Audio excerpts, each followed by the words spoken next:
here's the good news of today. That is that fear doesn't have to have the final word.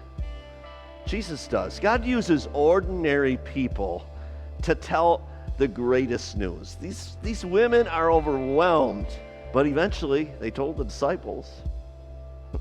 And the disciples who had failed miserably and fled, ran away from Jesus, well, they told others. And in 2,000 years since then, it's spread like wildfire. Today I want to show you 4 turning points from this moment in history when everything began to shift. Now, it wasn't instantaneous, but resurrection rarely feels that way in a moment. But in these verses, we begin to see the slow, steady turning of the tide and a powerful rise to new life. So let's begin. Verse 1, Mark chapter 16. When the Sabbath was over, Mary Magdalene, Mary the mother of James, and Salome brought spices so that they might go to anoint Jesus' body. Very early on the first day of the week, just after sunrise, they were on their way to the tomb. And they asked each other, "Who will roll the stone away from the entrance to the tomb?" First turning point in this story comes when sorrow awakens early. You ever been so heartbroken? You ever been so devastated? You ever been in so much pain that you couldn't sleep? I've been there. Many of you have. You toss and you turn. Your mind replays things over and over and over again. You go to bed. You close your eyes. You're hoping to get some rest, only to wake up more exhausted than when you lay down. This is where these women were. They had watched Jesus suffer. They had watched him die. They had stood at a distance as his body was taken down from a cross, mutilated and bloody and dead. And they watched as it was placed in a tomb. And then for the next 24 plus hours, they did nothing because it was the Sabbath. No activity, no closure, just a crushing sadness, a grief that was unrelenting. So at the very first glimpse of sunrise, by the way, anybody up for sunrise this morning? A+ today, Lord. I thought it was spectacular, beautiful. But just after sunrise, they got up and they went to the tomb. Some of you know exactly what that's like because you were up early this morning and you were up not to see the sunrise. You're up because your grief wakes you up. And maybe it's not a death, a literal death in the family sort of grief. For some of us it is, but for some of us not. It's a broken relationship. It's a lost dream, a season that you know you won't get back. And so who's on the scene here? We've got Mary Magdalene, Mark says, Mary Magdalene, Mary the mother of James, and Salome. I took a poll in the first service. Let's do it again. Is all of those in favor of saying it, Salome, put your hand up. All of those in favor of saying Salome, those of you who have that name, you can see me after the service and correct me and tell me which is correct. Inside joke there. Any of us have to read these passages. It's Salome or Salome? All right. These women had been through the crucifixion. These women had seen it all. It was brutal. It was crushing. And yet these women become the first witnesses of the resurrection. I love this. In a culture where a woman's testimony wasn't even valid in court, right? God chose them to be the first ones there, to see first, and then to eventually to speak of the greatest miracle in history. These women came for closure, but God had something totally different in mind for them. I love what author and pastor Skip Heitzig says. He says it perfectly. The resurrection is the single greatest miracle, the fulcrum of human history. Everything in Christianity rises or falls on this one truth. Love showed up even when hope didn't. Their going was a simple act of faithful love, not an expectation of resurrection. And no, that detail just after sunrise matters. This wasn't just a time stamp. This is a symbol of light breaking through, of a new day dawning. And not just over Jerusalem, but over humanity, over human history. According to Jewish customs, spices and Perfumes were used to honor the dead. They didn't embalm like the Egyptians did. They didn't embalm the body. They showed up at the tomb to bring spices and things that would smell good, because the stench of a rotting body would soon be there. And so to show respect, they brought spices and perfumes. The body, the way it worked in those days, the body would be placed in a tomb, and it would decay, it would decompose. And then at a later time, they would enter the tomb and gather the bones, and they would put them in an ossuary, that was known as a bone box. Interesting, there was a famous ossuary found in Israel in 1990. Archaeologists brought on a scene where they were doing some construction. They came across a famous bone box, this box, with a name inscribed on the side that says Caiaphas. Anybody recognize that name? I love that. The former high priest who called for Jesus' death. We have his bones, not Jesus. Love that. These women were carrying spices, but not hope. They were preparing for decomposition, not a resurrection. They weren't headed to the tomb thinking, oh, I wonder if Jesus is alive. No. They weren't even sure who was going to roll the stone away. That thing could have weighed easily a ton or two. Maybe they were hoping, somebody show up that was a lot stronger than they were, or somehow they were going to be able to push it around. But they didn't allow that uncertainty to stop them. They just came because love moves before answers. It walks in the dark. It shows up even without a plan. And that's where everything began to change. Look at verse 4. But when they looked up, they saw that the stone, which was very large, had been rolled away. There's the second turning point, when heaven interrupts earth. Women are still trying to figure it out. They're walking along and they're saying, who's going to roll the stone away? Oh, we didn't think of that. Who's going to roll the stone away for us? Again, they didn't have a plan. I'm quite certain they didn't have a crane. I'm sure nobody had a winch. I'm just sure of it. All they had was grief. All they had is their love and a 2-ton obstacle in their way. And let's think about what they were walking toward. Geographically, tombs like this were cut into rock.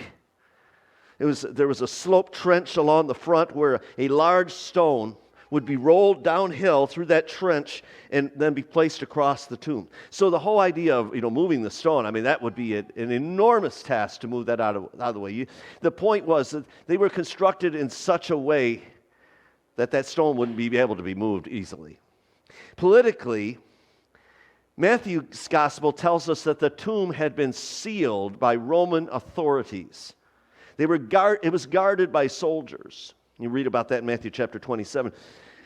And that's because the religious leaders were so concerned that someone would claim that Jesus had risen again when they had stolen the body. And so to make sure that no one could tamper with the grave, they posted a guard there. And then spiritually, the whole thing was locked down. Hope had been buried there. Every possible barrier, every possible obstacle had been stacked against them. And yet they came. And it says they looked up and they saw that the stone had been rolled away. I love that. You know what's wild about that verse? The verb had been rolled away is in the passive voice, meaning it didn't just happen and the women didn't do it. No, God did it. This was a divine intervention that moved that stone. In Matthew's account, I love the fact that Matthew says that the angel was sitting on top of that stone. And not to put his feet up, not because he was tired, and it wasn't some casual effort. No, this was heavenly confidence, right? Defiance, saying, this thing you're so worried about, I already handled. See, God does what human effort cannot. What we fear most, oftentimes we find that God has already handled. He's already moved. We just haven't seen it yet. Again, Pastor Skip Heitzig puts it this way: the stone wasn't rolled away to let Jesus out. It was rolled away to let us in. Let that sink in. Jesus didn't need the door open so he could get out. No. The stone was removed so you and I could see inside, so that we could know that death is defeated, so that we could step into resurrection reality. See, here's the truth. God removes barriers that we cannot move ourselves. And not just literal stones, but spiritual stones, emotional stones, relational stones, guilt and shame and brokenness and addictions and fear. The stuff that weighs like 2 tons on your soul. You may be walking towards something that feels too big, too heavy, too impossible. But what if by the time you got there, you already realized that God's dealt with that? He's already moved it.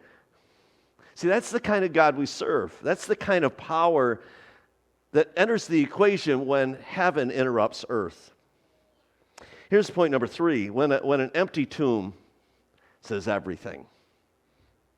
Let's continue, verse 5. As they entered the tomb, they saw a young man dressed in a white robe sitting on the right side, and they were alarmed.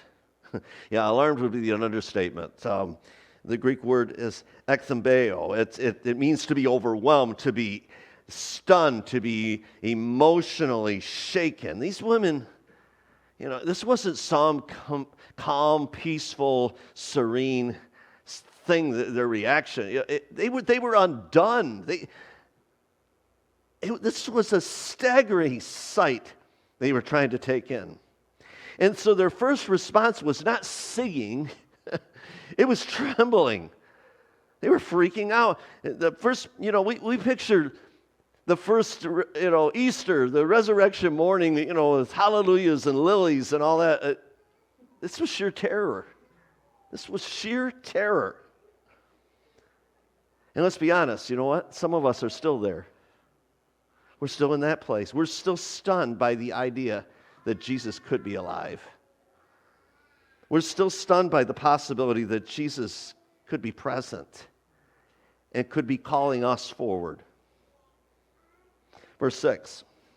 Don't be alarmed, he said. You're looking for Jesus, the Nazarene who was crucified. He's not here. He has risen. And that line changes everything right there. He has risen. Not that he's MIA, not that we've lost his body, not that it's been stolen, not that it's been moved, but he has risen. And the Greek word is a divine passive verb. Jesus didn't just come to. He didn't just wake up. This wasn't a revival. It was a resurrection. This is not a swoon. This is a divine raising, a resurrection, not a resuscitation, as some like to claim. No, death had been defeated. What's the angel's very next word? Look at verse 7. But go. Tell his disciples and Peter, he's going ahead of you into Galilee. There you will see him, just as he told you. Here's what that means. The angel is sending them to Galilee. You say, what's so significant about that? It's amazingly significant. It's not some random place. Galilee was the place that they're calling. Galilee's the place where they met Jesus. Galilee's the place where Jesus taught. Galilee's the place where Jesus did miracles. Galilee is the place Jesus walked on water and fed thousands, and where Peter doubted and sank. Galilee is where Jesus would meet them again and renew their calling. And you know what? Jesus goes before us. He always goes before us. He goes before us. He goes first into death. He goes first into resurrection. He goes first into pain. And he goes first in victory. He never asks us to go where he has not already been. He leads us to Galilee and into Monday, into Tuesday. So what's the message from the angel? Don't fear. Do not fear. Do not fear. And don't stay, but go and tell. And know this, Jesus is already ahead of you. He's already at the next stop. He's already working where you haven't arrived yet. He's already moving in the place that you're just been praying about, thinking about. See, the tomb is God's megaphone saying, I got this. I got this. I'm not behind you. I'm ahead of you. Turning point number 4 is when fear doesn't have the final word. And I want us to read now what in some Bibles is the final verse, the last verse of the Gospel of Mark. Verse 8. Trembling and bewildered, the women went out and fled from the tomb. They said nothing to anyone because they were afraid.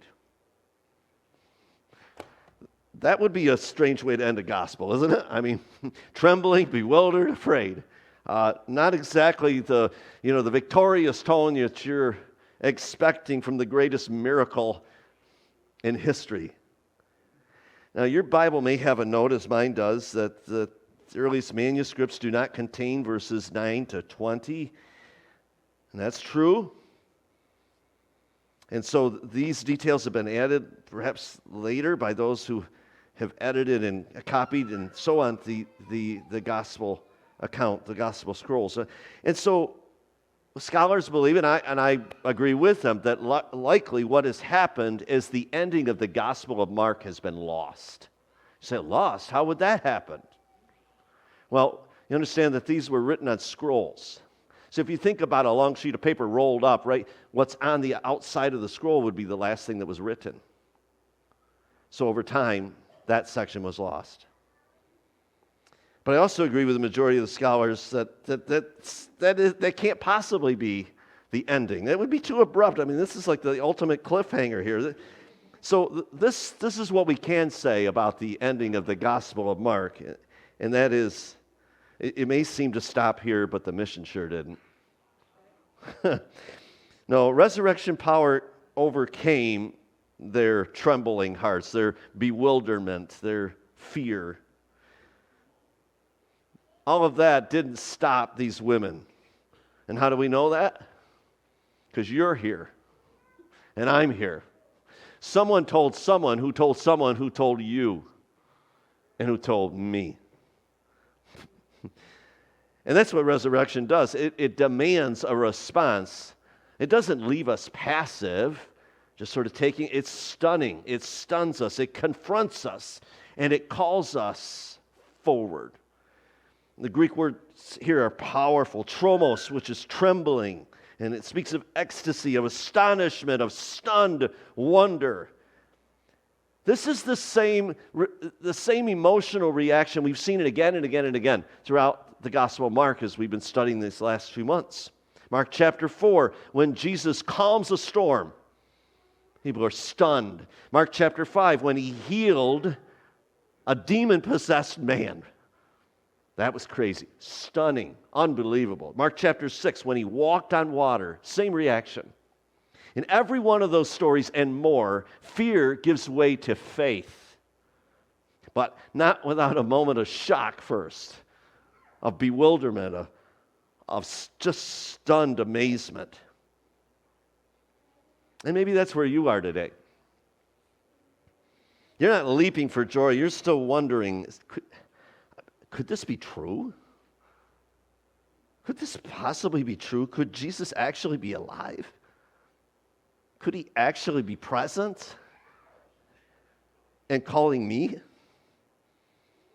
See, here's the good news of today. That is that fear doesn't have to have the final word. Jesus does. God uses ordinary people to tell the greatest news. These women are overwhelmed, but eventually they told the disciples.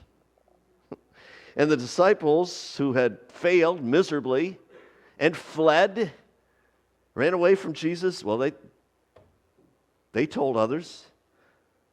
And in 2,000 years since then, it's spread like wildfire across the planet. Mark wants us to get it.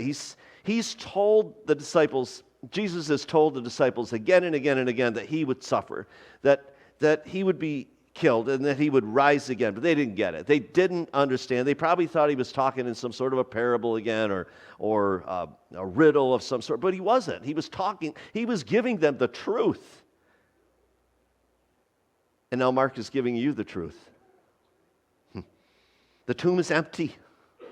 Jesus is alive. And now the story includes you because you've heard it.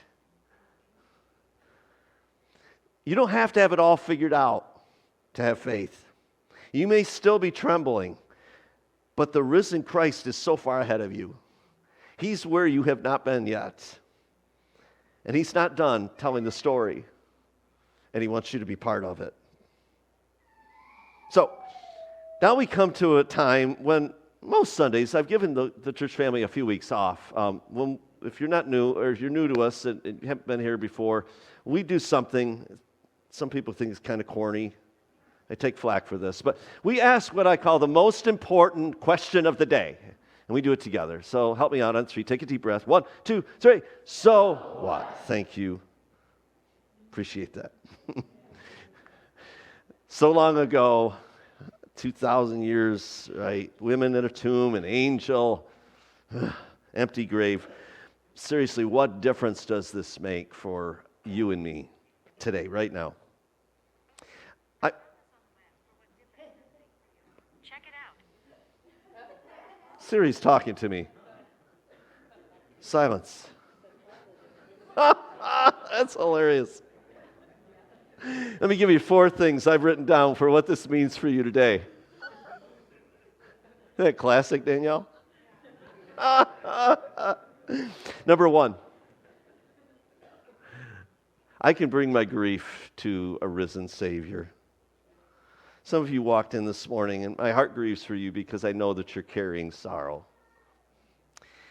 Maybe you've buried someone lately, or maybe something inside you just feels dead and buried. Listen, Jesus doesn't shame your sorrow. He joins you in it.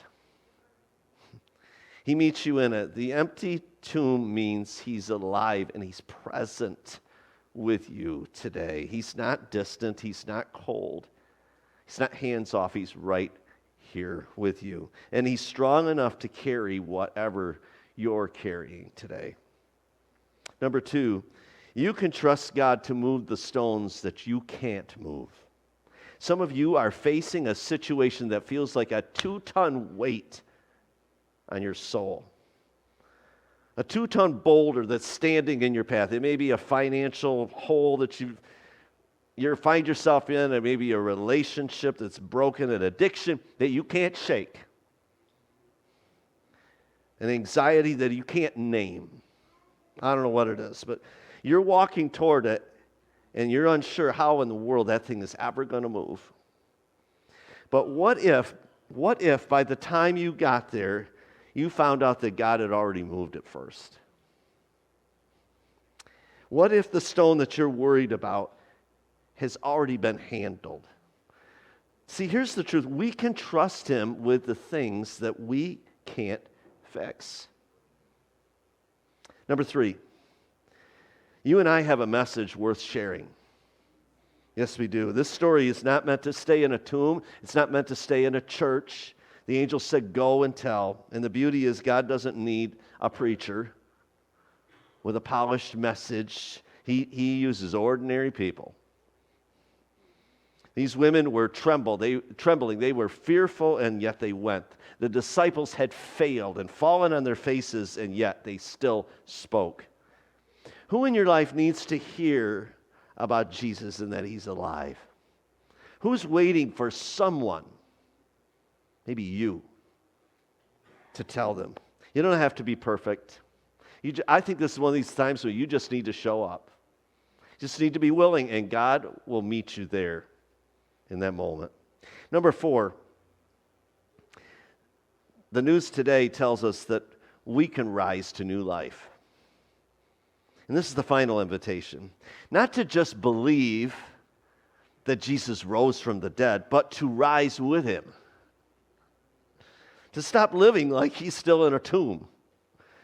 To step out of shame, to step out of doubt, to leave behind spiritual complacency.